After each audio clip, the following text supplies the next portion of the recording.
আমলগুলো থাকবে। আমার বলেছেন কোন লুটপাট চলবে না। আমরা লুটপাট বন্ধ করেন।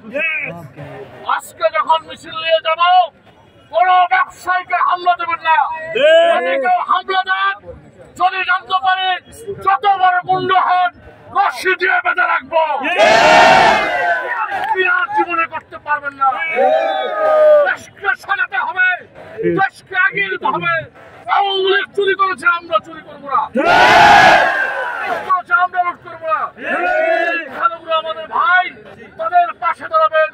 আগামীকালকে টিম করে লাঠি নিয়ে নামবা বলবো।